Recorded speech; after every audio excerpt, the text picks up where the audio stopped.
An or cartoon video. कौन बनेगा नेता? नगर निगम के चुनाव पास आने वाले थे। पूरे कानपुर शहर में टिकट को लेकर मारामारी शुरू थी, लेकिन सबसे ज्यादा चर्चा में वार्ड नंबर 40 की सीट थी। वो इसलिए क्योंकि इस बार वहां की सीट महिला के लिए आरक्षित थी। अब सवाल ये था कि चुनाव लड़ेगा कौन। इससे पहले ठाकुर साहब वहां से पार्षद थे और इस बार उन्होंने अपनी पत्नी सीमा ठाकुर को टिकट दिलवाई और ठाकुर साहब की शान के कारण सीमा जी ने 20,000 वोटों से चुनाव जीत लिया। अरे बधाई हो सीमा भाभी, अब तो आप वार्ड की पार्षद बन गई हैं।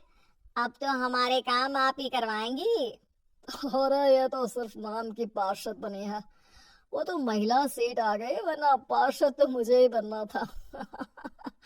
अब भले ही चेहरा इसका होगा, लेकिन पावर तो मेरी ही होगी। अरे वाह भाई साहब, क्या दिमाग लगाया है आपने भी।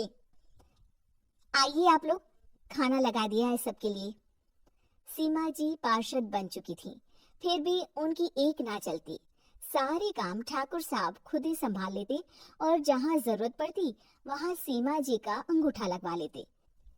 सीमा जी ज्यादा पढ़ी लिखी भी नहीं थी। एक दिन ठाकुर साहब और सीमा एक प्रोग्राम में जाते हैं। अरे ठाकुर साहब, आप आ गए। ओहो, पार्षद मैडम भी आ गई है। स्वागत है आप दोनों का। लगता है हमारे पार्षद फंड का सही इस्तेमाल हो रहा है। चलिए अब उद्घाटन करते हैं। ये लीजिए ठाकुर साहब कैची, आप ही सबसे पहले प्रवेश कीजिए। सब लोग आगे निकल जाते हैं और सीमा जी पार्षद होने के बावजूद भी पीछे खड़ी रह जाती हैं।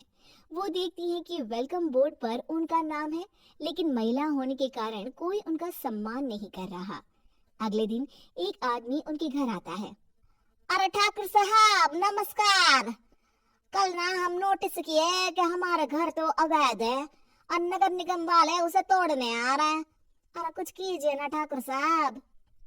देखो भाई, मैं तो ज्यादा कुछ कर नहीं सकता, पर अगर तुम सबकी जेब गर्म कर दो तो कुछ हो सकता है।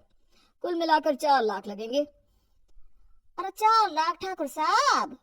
अरे भाई, मैं अपने लिए नहीं मांग रहा हूँ।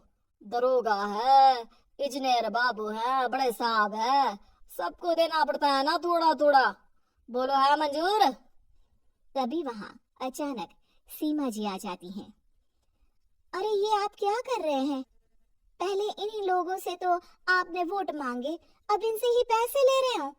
अरे चुप रहो तुम, तुम्हारा काम है सिर्फ अंगूठा लगाना, तुम वही किया करो। मुझे दूसरे काम तुम मत सिखाओ, समझी? और तुम ना जाओ, अब पैसे लेकर आओ, वरना जेसीबी किसी भी वक्त आती होगी। सब कुछ ऐसे ही चलते रहता है। एक दिन सीमा जी और ठाकुर साहब को एक लोकल मीटिंग में बुलाया जाता है। वहां पर कई और अधिकारी लोग भी मौजूद रहते हैं। अब मैं चाहूंगा कि ठाकुर साहब हमारे बीच 2 शब्द कहें। मेरे प्यारे भाइयों और बहनों, आज मेरा सौभाग्य है कि मैं आप सबकी सेवा दिन रात कर पा रहा हूँ। आपने मेरी पत्नी को भारी मतों से जिताया है, इसलिए मैं आप सभी का शुक्रगुजार हूँ। मैं आप सबसे वादा करता हूँ कि हमेशा की तरह हमारे वार्ड में किसी को कोई तकलीफ नहीं आने दूंगा। सभी लोग तालियां बजाने लगते हैं। अब मैं माननीय पार्षद मैडम को स्टेज पे बुलाना चाहूंगा। अपने नाम को बुलाया सुनकर सीमा जी एकदम चौंक जाती है। उन्हें बिल्कुल उम्मीद नहीं थी कि इतनी बड़ी जगह उन्हें मंच पर बुलाया जाएगा। जैसे तैसे वो मंच पर चढ़ती हैं। ऊपर जाते ही सीमा जी को सारी पुरानी बातें याद आ जाती हैं कि किस तरह उनके पति उन्हें कभी भी आगे बढ़ने नहीं देते और उनके नाम से गलत काम करते हैं।